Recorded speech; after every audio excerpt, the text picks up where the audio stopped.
Happy Monday, everyone, and welcome to Make It Happen Monday. One thing you can do this week to better build your business. And today I want to talk with you about a little bit more of a mindfulness topic than I've addressed really on this series before. And because I think it's really important. And this is three things you need to negotiate or should negotiate with your inner editor or inner critic. That's the little voice in your head that tells you that you're doing this wrong, that you're, judging you. It's telling you maybe you don't deserve things or that you couldn't or shouldn't do something. And this particular part of ourself, this little voice, and we all have one in some capacity or another that kind of regulates what we feel comfortable with doing. And actually, this serves a really important part of the equation. It took me a long time to realize that, but we all have one is the basic premise here. And you can call it whatever you want to call it. I know people call them inner editors, inner critics. A lot of my creative artist folks call them inner editors. Writers in particular tend to do that. Artists maybe lean towards the inner critic. I have had clients that name their inner editor, Joe or Karen. I apologize to you if your name is Karen or Joe for that matter, but Karen's in particular, we're kind of rough on Karens these days, but you get the idea. My particular inner critic is named the approval officer, and the approval officer really held me back, I think, in my success for a very long time. As a kid, I kind of had some judgmental parents that were very quick to be vocal, to point out mistakes. And that really got developed well into my brain to where I wouldn't try a lot of new things until I had a negotiation with that part of me. Now, I realize and I'm thankful for this piece of me because once I had that negotiation and I was really able to start exploring a little bit beyond what I had been, I could see where I could get myself in trouble. And I have gotten myself in trouble. I'll be honest. I have done some things that have made me look foolish or that were big mistakes. We all do things to make ourselves look foolish and make mistakes. When it's in business, it's rough sometimes because our coworkers, our peers, our clients are there watching, and it can be difficult when that happens. And so we do need to negotiate a piece here. So here's the three things that I recommend that you negotiate with your inner editor. These are the three things that I negotiated with mine. One is I have a very creative world, a very creative career. I am an entrepreneur. I work in agriculture. I am an artist and a photographer and a writer. And all of those things require a lot of creativity. They require me to live in that creative space. And inner editors and inner critics and approval officers are not always conducive to those spaces being open. So for a long time, I would not push the limits of my own creativity in business, on the ranch, or in my artistic endeavors because I had the approval officer sitting on my shoulder saying, you really shouldn't be doing that, or that's odd, or that's weird, or, why are you doing this, or what do you think you're doing here? So the negotiation that I had to have, and it was a sit down negotiation. Don't have to do that in front of humans. I did it privately away from in my office, away from everyone else.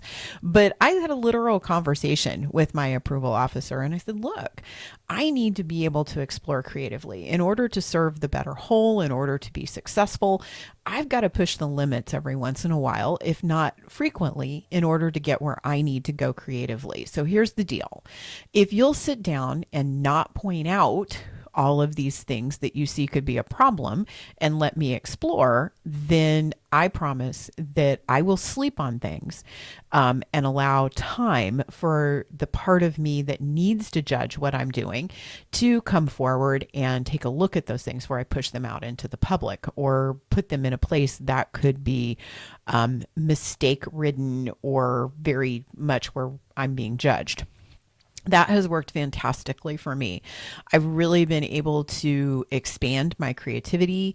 It was removed a giant roadblock. The same thing goes if you're a writer and you have that inner critic that's constantly pecking at you while you're writing about your grammar and your sentence structure and your punctuation. If you can just say, look, can you turn off for a few minutes? I just need to write this. I need to get it all out on the paper. Then I promise you, I'll let you go wild and fix it. The same thing goes for anybody who does any sort of creative endeavor. If you can just kind of negotiate that space to explore, it's great. The next thing I negotiated was the freedom to let past mistakes go. And this was a real problem for me because I very much wanted to hang on to things. And I didn't want to, if I made a mistake, I would dwell on it, sometimes for weeks, months, years. It's not good. The truth is that since I've learned to allow myself the freedom to let things go and asked my inner critic and approval officer to just, you have a few minutes to talk about it and to point things out. But once the mistake has been made, there's really nothing I can do to go back and change it. I can't go back in time. And I've learned from it, and now I need to move on and I need to let that go. So I leave it on the table. I have a really good horse trainer friend who works with teens and teens showing horses, which is a challenge all within itself. But teens in particular tend to dwell on mistakes that they or their horse have made. And he's put into, instituted a 15-minute rule. You have 15 minutes to complain, belly ache, cry, yell if you need to go in a stall and kick some hay bales around, whatever the case may be, feel bad about, dwell on, and then once the 15-minute timer is up, that mistake is done, it's over, it's in the past, and you need to move on and show your horse and get right back into competition. So I think that's worked well. I think sometimes people hang on to it a little past that, but if you can negotiate that ability to be free enough to say, okay, once it's done, it's time to move on. It makes your life a whole lot better. And it also tends to move you towards success. The final thing that I recommend that you negotiate with your inner editor is compassion for yourself. To see that 99.9% of the time, if not 100% of the time, you wake up and do the best you absolutely can do in a day.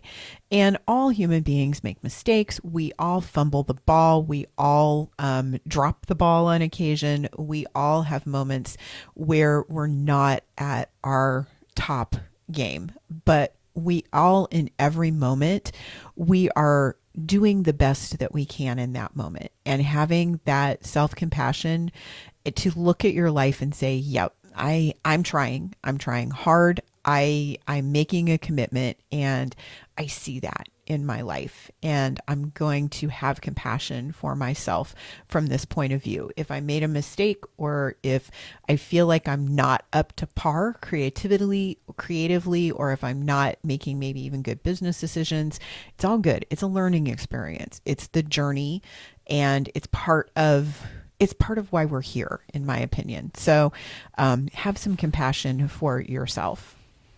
Now, if you found this topic interesting, I encourage you to tune into the Business Animal podcast for this week, where we're talking about you're not a fraud. And we're going to destigmatize some things around those feelings of being an imposter. Kara Taylor Swift, who is my co-host for the podcast, and I think we have an interesting perspective to share with you that both her and I have gained in the recent weeks around this thought of imposter syndrome. So if it's something that interests you, tune into that. If you're listening past the first week of November, go back and find the Business Animal podcast, and it will be the episode that is released the first week of November 2021.